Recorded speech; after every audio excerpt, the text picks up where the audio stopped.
Welcome to Money Talks. I'm Genevieve Westcott with a special edition focusing on international trade. Let's talk free trade. New Zealand's agriculture sector paid almost $1.5 billion in tariffs on $18.5 billion worth of exports last year. Are farmers getting their money's worth? The conquests, the competition, and the countries we need to cozy up to. What do we need to do to sell more to the world? Nobody knows it better than the man you're about to meet. Trade Minister Tim Groser takes us behind the scenes of his negotiations around the world. Also joining the panel today is ASB rural economist James Shortall.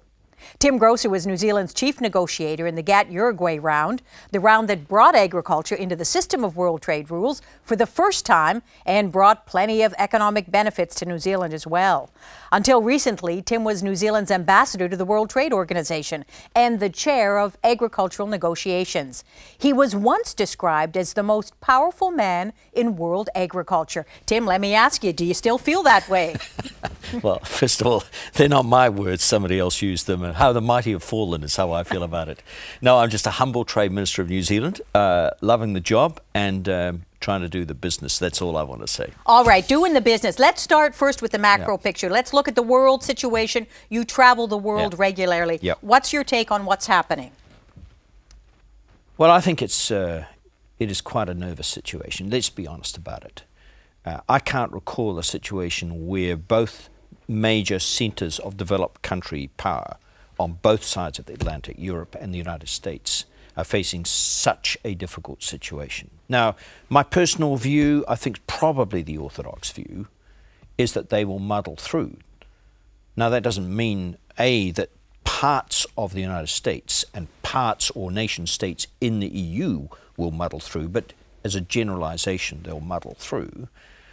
I obviously can't exclude the scenario that is worse than that, but I think that's the scenario we'll face. Now, on that assumption, the thing for New Zealand, and I almost could say for Australia, is this will result in an acceleration of the already rapid shift of economic, trading and political power, finally, to the emerging economies of Asia. So are we and the Australians positioned to take up that opportunity? The answer is yes, although there's a lot of work that has to be done. So that's how I'd sort of sketch out the big picture, Genevieve. James, do you think we are in the right place at the right time, targeting the developing nations like China, like India? Oh, I think we're at we've got a fantastic opportunity in front of us, and we are really well positioned to take that up. We're geographically located well.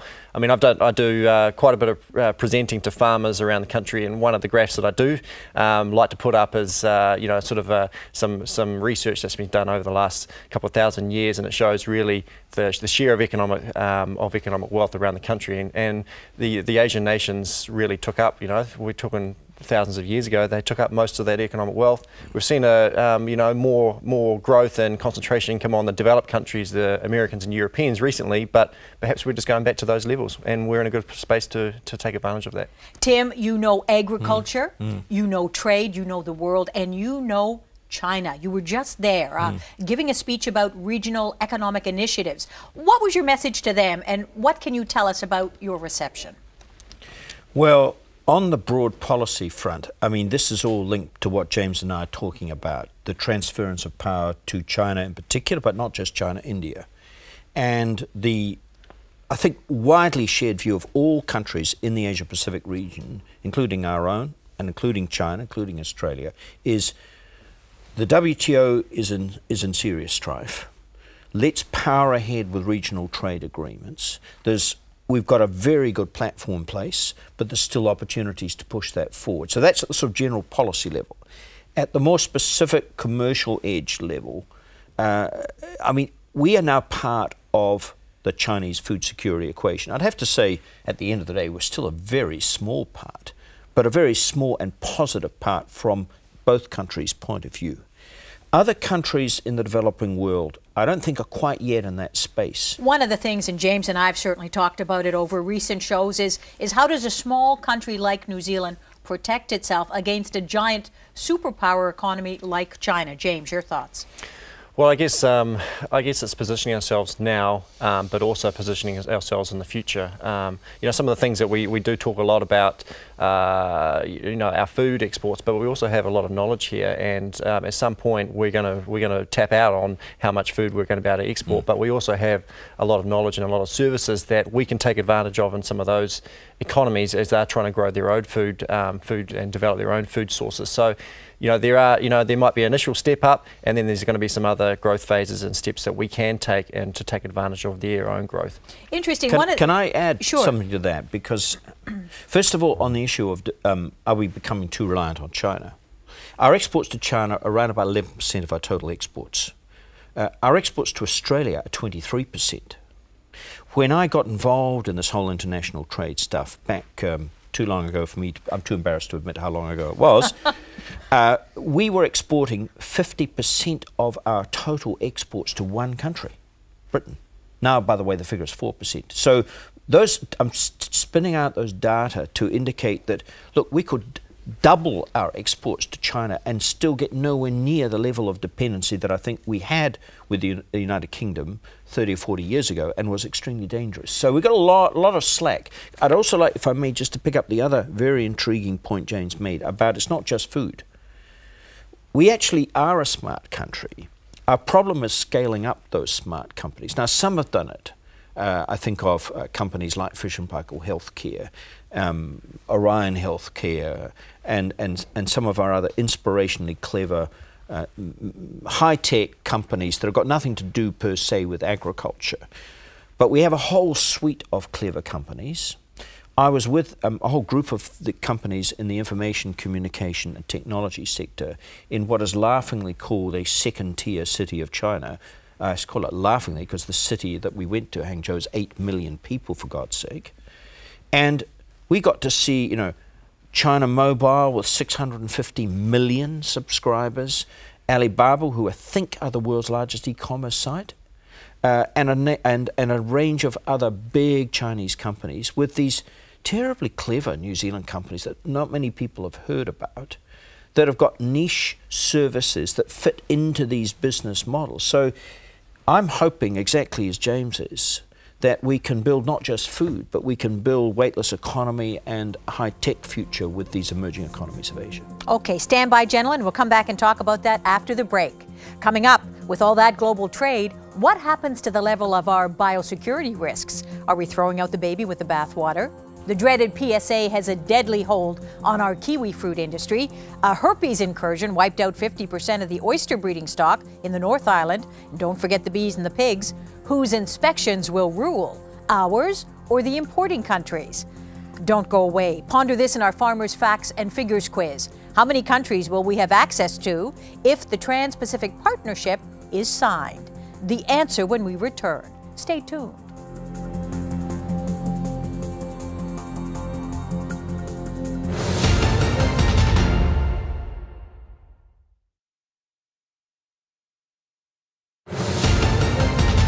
Welcome back to Money Talks. Just before the break, we asked you, how many countries will we have access to if the Trans-Pacific Partnership is signed?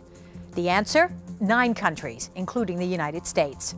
We were talking about China. Do we have to change how we do business? Do we have to be more like Fonterra now, James, where we go and set up dairy farms, for example, in the other countries rather than sending it all from here? Your thoughts? Well, I mean, I guess at some point then we're going to maximise the resources that we can use from here and export. So it's at some point in time then we can actually scale up in other areas, whether it's China, whether it's South America, whether it's other countries where there are opportunities to develop land, to develop food sources, and to export, and we can make the most of those opportunities and grow them in those home countries.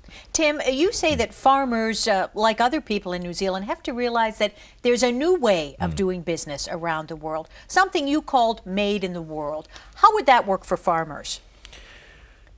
My comments are actually more related to people in the non-agriculture side, because what I was trying to say was that the nature of modern international trade is more and more a matter of making bits of things. It's called, economists call it intermediate goods, but it means you don't export an iPod, you You do if you're China, but it incorporates inputs from 14 other countries.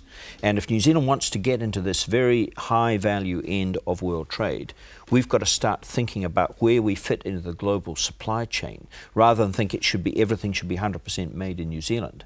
Now, I think agriculture is not a complete exception to that, because we can also export food ingredients, and that's a huge and growing part of our agriculture future. But probably agriculture can fit more into the traditional mode of vertically integrated production. But for non-agriculture, that's the big challenge ahead of them.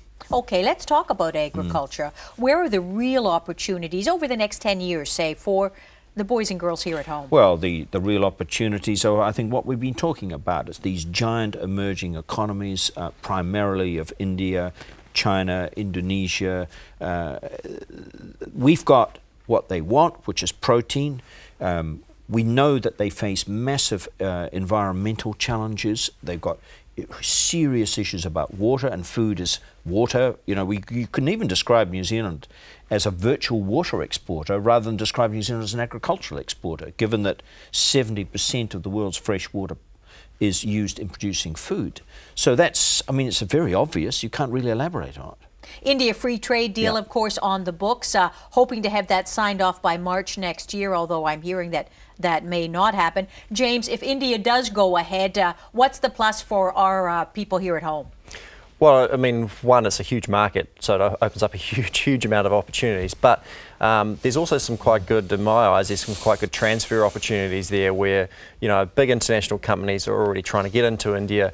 They don't really feel that great about using India as their primary source of developing products that they have an international reputation with, but they have to do it because of the trade restrictions. So if we're able to open up the doors via New Zealand, then all of a sudden we might be able to produce the products here with our established credentials in terms of producing that food, and we can actually take advantage of these big companies that are trying to get into a market that's exploding. If we do swing a free trade deal with India, what do we give up, Tim? What do we have to give up? Nothing. That may sound extreme, but actually in the broad sweep of history, it's a correct statement. We give up nothing. If we're talking 25 years ago, before New Zealand had liberalised its then highly protective import licensing and high tariff regime, doing an FTA with India would have involved major and fundamental shifts out of labour-intensive industries, and it would have been a big political issue. But look, we did all that stuff 15, 20 years ago. We've got complete free trade with all least developed countries, with Australia. We're phasing it in with China, for heaven's sake, and the whole of Southeast Asia.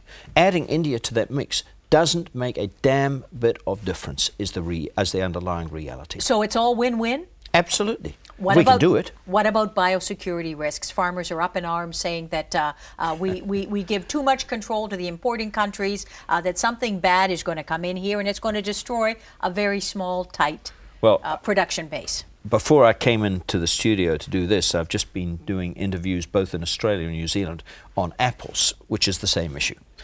The reality is that the importing country must set the sanitary and phytosanitary regulations, but they must do it in a way that's consistent with international law. That's been the argument between us and the Australians over apples, and I've just come off this interview with another senator trying to stop this happening. It won't work. But what we want with India is for them to do what we expect of the Australian government, and the Australian government's ready to do it, which is to bring their SPS, or quarantine, regime into conformity with international economic law. This is not straightforward. It's only taken 90 years to get this in place with Australia, but we're there, more or less. And that's part of the negotiation framework, is to get the right procedures in place to get this right for New Zealand. I hear what you're saying, but James, we know China is a very different kind of a country. A lot of corruption at political levels. They have a different approach to food safety, if you like. How do we ensure that they're going to be doing the right kinds of inspections? Well, I guess we've got to make sure that we're partnering up and shouldering up with the right kinds of people, and that's quite critical to ensure that we you know, keep intact our own brand and our reputation in the international market. And you know, we've probably been burnt on that through some pretty highly publicised events over the past couple of years. But you get some learnings out of that, and you move on and go forth. Tim, what do other countries really think about New Zealand agriculture, the products we produce? As you go around the world, what are you hearing? Unbelievably positive stories. So I've got a question for you myself, actually. Sure. Jump in. You know, so we hear a lot about trade. One of the critical issues that seems to always come up is agriculture, and that's a major stumbling block. What are they? You know, what are the countries worried about with New Zealand? Well, I don't think they're worried about New Zealand at all. It's the simple answer. I think they see us as a source of immense strength and comfort for their people. Yep. I mean, the bias towards New Zealand in a country like China when it comes to infant formula is palpable. So it could be win-win. We should be going down that road, not Absolutely. just selling bottles of milk, but maybe getting into the higher value and we are products. you know, and I mean, I don't think we're near exploited the opportunities. The last thing I want to say to our people is we've got this all right. I think we're getting into a good space, but I think there's a lot more we can do. I was with the the chairman of the world's largest food importing company, COFCO, in China. They're literally, apparently, the world's largest importer of food. And I had beside me the China representative Fonterra, which is already a serious customer for them, and Sir Graham Harrison from ANSCO. But on meat, we haven't scratched the surface. We're selling literally only $200 million of meat to China. We sell $8 billion of meat globally. So we got a long way to go here, and what we were trying to do, the three of us, you know, me, the Minister, Graham, and the Fonterra representative, Philip Turner, was try to persuade COFCO to see New Zealand as a strategic partner, not only in those areas, but also in wine, where they're quite significant in wine also. So I think we've got a big job ahead of us. I think we're moving absolutely in the right direction, but we can do a lot better. Okay, and can you do a lot better as well when it comes to climate change? We'll talk about that because that's another portfolio you are responsible for when we come back. Thanks. Coming up after the break, Future Proof on the highways and byways of the economic world as our experts take us along for the ride and point out what's coming up. But first, a question for you in our Farmers' Facts and Figures quiz. Agriculture makes up what percentage of global greenhouse gas emissions? Find out after the break. Stay with us.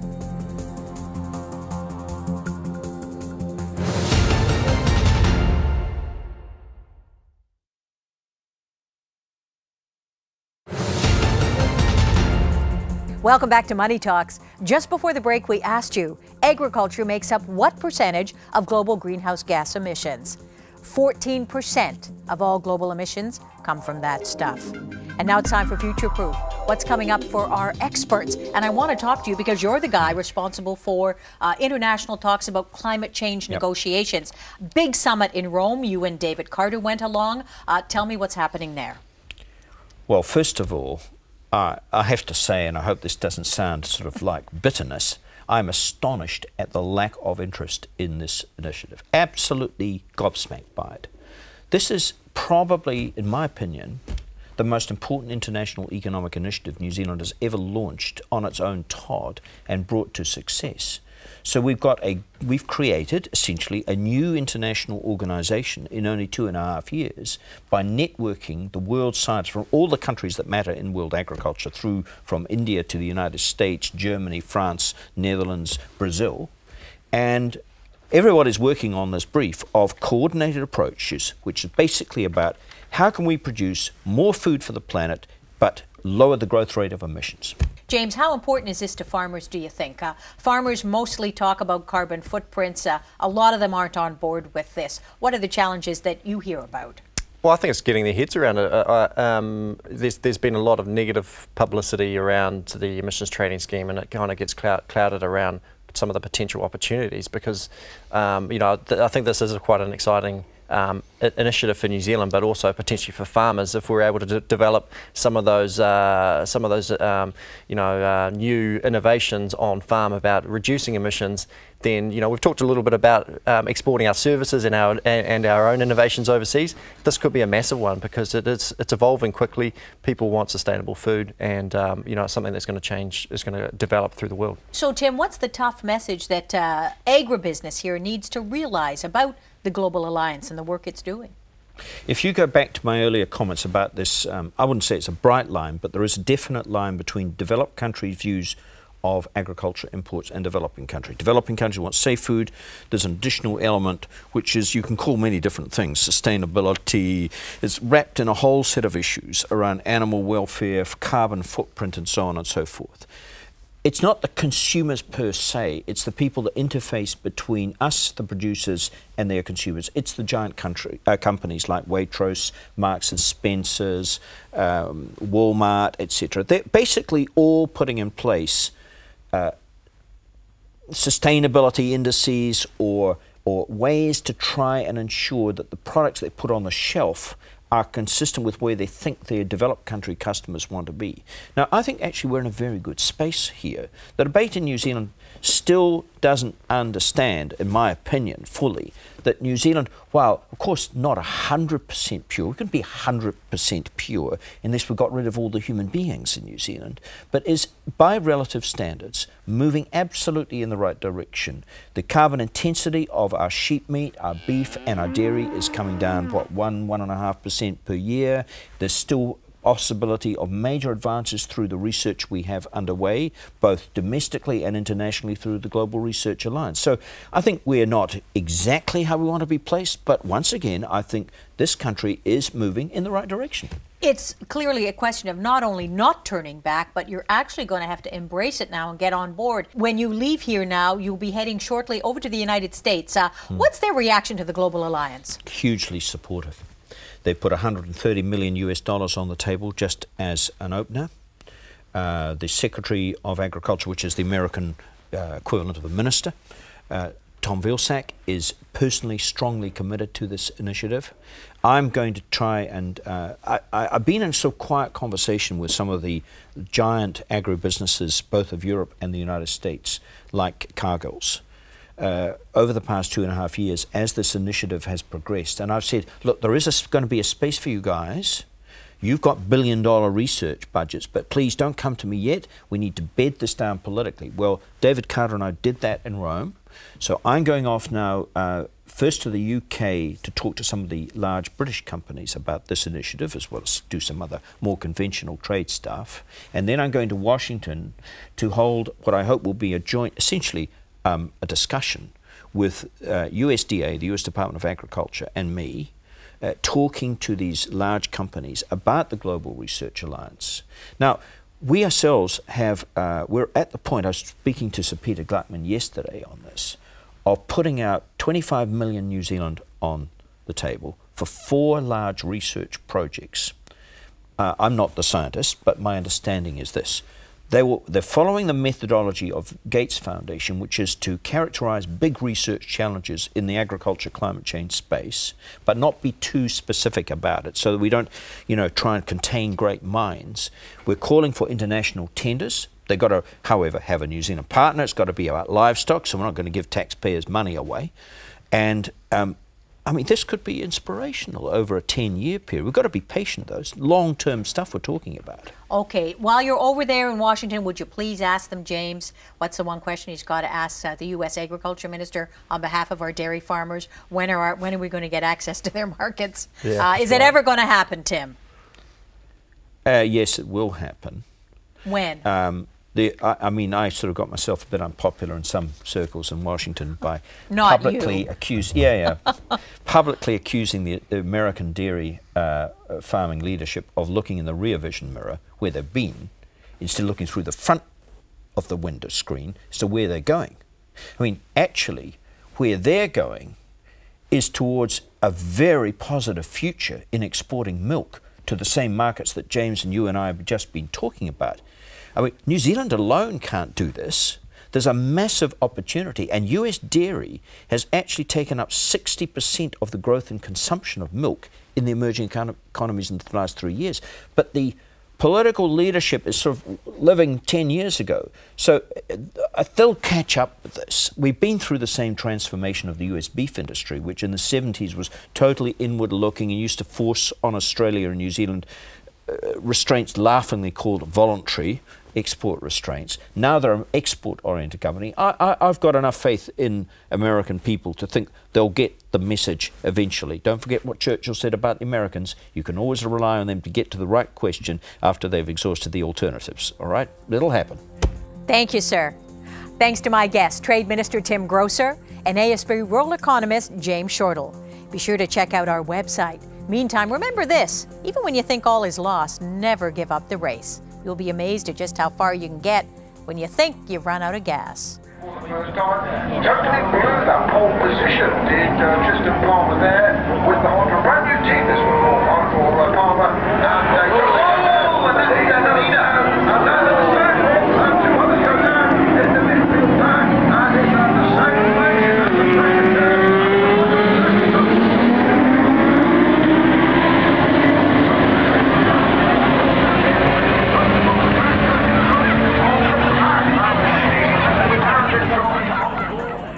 Keep the faith.